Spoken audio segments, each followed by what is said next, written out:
Good evening. Jambo. Jambo. Yes, that's hello from Kenya. I see you know it. Thank you so much, Karen, for that introduction. Makes me feel really good about myself. I'm so excited to be here, humbled and honored too. This is a great group of people because you contribute to Opportunity Kenya and Opportunity Worldwide. So thank you. And I hope I can be able to tell what we do in Kenya on the ground so that you can understand how much impact you have on us.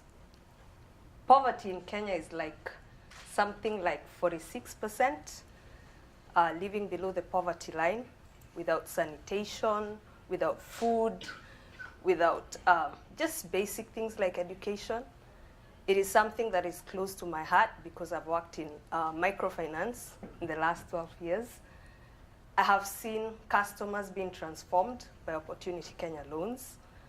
I have seen them getting education fee loans.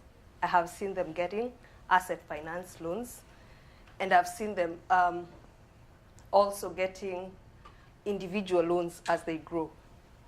So many people are unable to take their children to school because they have overcrowded classrooms, for example. You find if you have a class of 50, that is a very good class. We have classes of 100 and even more being served by even just one teacher. So even transport to the school is difficult and supervision from the teachers is difficult. In 2008, I think you all know there was violence in Kenya after the elections. I was there. It was a tough year for us in microfinance.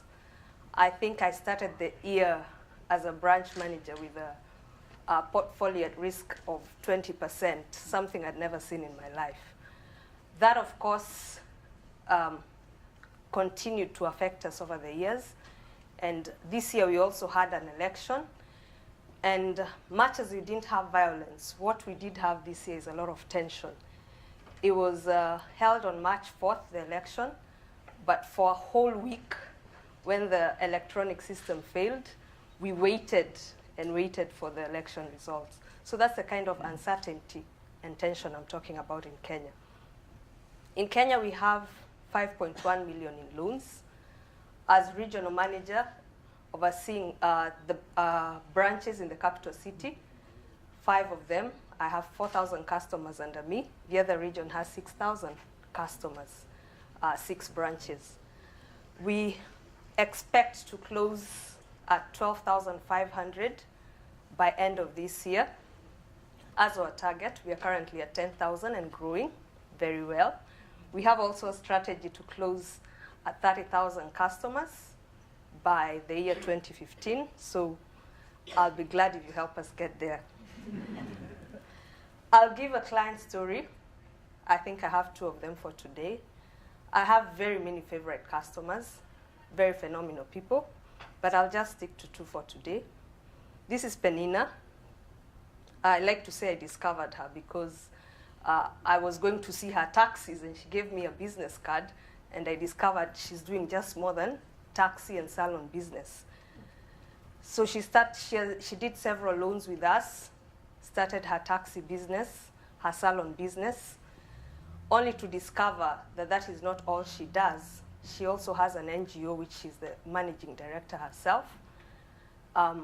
It's called Safe Spaces Organization in Kenya. And it is a really small space if you visit it. But she even has a basketball court there for girls that is very well fenced so that they are able to play basketball in a safe space. She touches about 300 girls from Kibera. She has grown up in Kibera herself. And she came out of the slums about 10 years ago, 35 years old, 1 year younger than me. I find it really hard to believe that she has done so much. She has already worked with people like President Obama's half-sister in Kenya, Dolores, Michael Jordan's mom here in the United States, through her basketball that she played, through her education, and through moving girls from the slums, she has been able to do that. Just to go back to Penina a little bit, Penina actually started with a loan of $300. She's now just about to complete a loan of $10,000. She's an individual borrower. She has an individual loan. She moved from a trust group loan. Now this is a loan that is fully secured by her taxes, and I think this is a true story of transformation. So this is Faith. We heard about education. I think she's the typical story of education. She runs a small private school. I have about 20 of these in Kenya, or maybe 30, going 30. We don't have edu-finance in Kenya, and we may not yet be able to serve people like Faith properly as yet, because they need a different kind of funding, much as we have the school fee loan. So she started with a typical business loan of $500, maybe a kindergarten class of 20 students. She now has over 200 students. Kindergarten, class 1 up to 8. Each year she makes sure she handpicks an orphan from the slums herself. She understands them well, and she knows who is an orphan and who is the needy case, and she tutors them for free.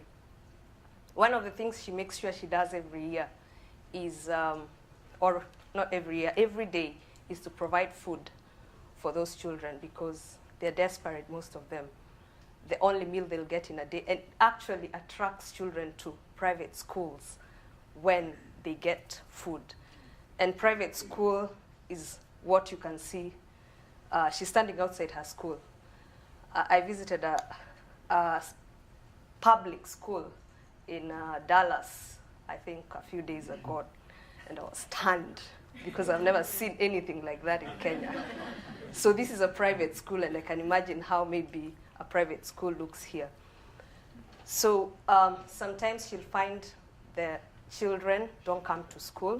She has to go home to where they come from, find out if they got a meal for the day or why they're not coming to school.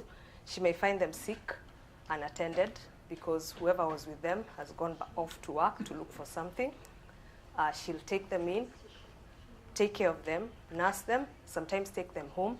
So her dream right now, when I talked to her last, is she wants a loan that can fund her school to build dormitories so that she can actually take care of these children, especially girls, so she says, in her school. So those are the few stories I had about Opportunity Kenya. I've been privileged to be moving around the United States. This is not my first visit. It's actually my third visit.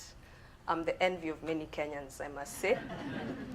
One of the things I was told the first time when I was coming is that you're coming to meet with people who give money. Yeah, possibly in my mind I was thinking they have money. What I discovered is that I'm not meeting people who just give money and people who just have money.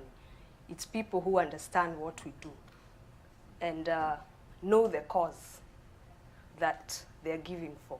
So that is really special to me, and it makes me feel I need to work harder even when I go back. I've been in microfinance now for 12 years. I feel blessed to have done it, and I hope you will feel the same way too. So thank you so much. God bless you all.